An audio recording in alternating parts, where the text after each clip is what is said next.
recently requested that UN peacekeeping forces be deployed in the whole of Sudan.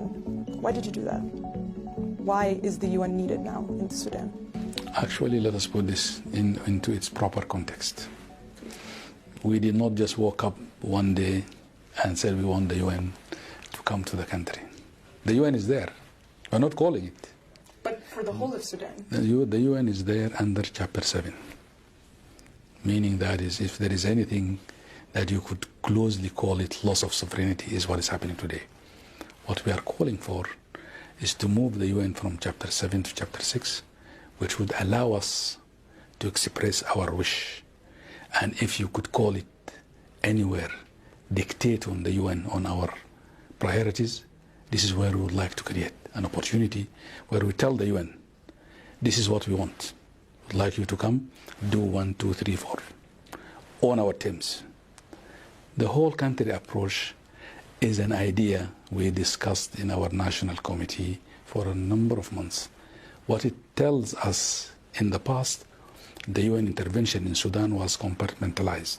It is Darfur, it is a Blue Nile, it is the Nuba Mountains, South Kordofan, and all that.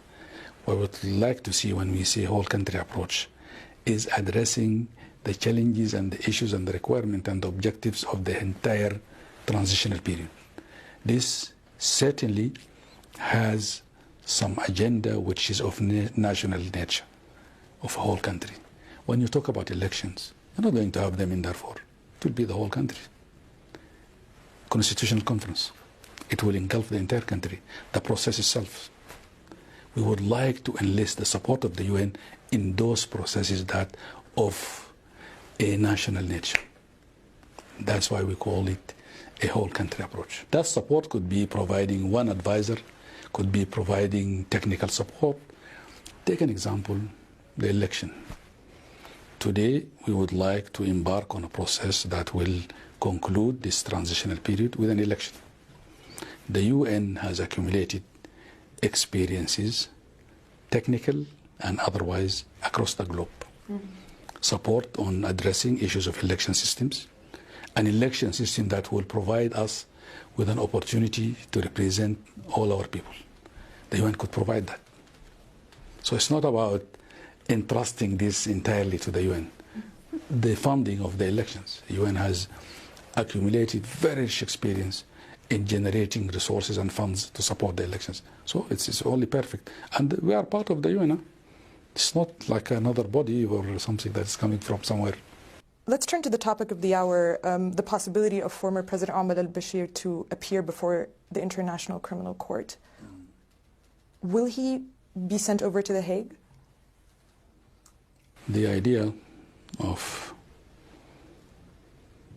justice need to be served to the maximum satisfaction of the victim is something was well articulated in the constitutional transitional period document. We will definitely uphold that. There are 4 ways of addressing this. The ICC is one of them. ICC itself has so many levels.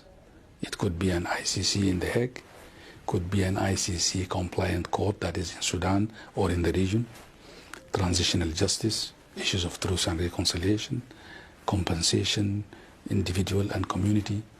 We are not going to rest until the victims, those victims, to be satisfied that justice not only being perceived, but actually being served.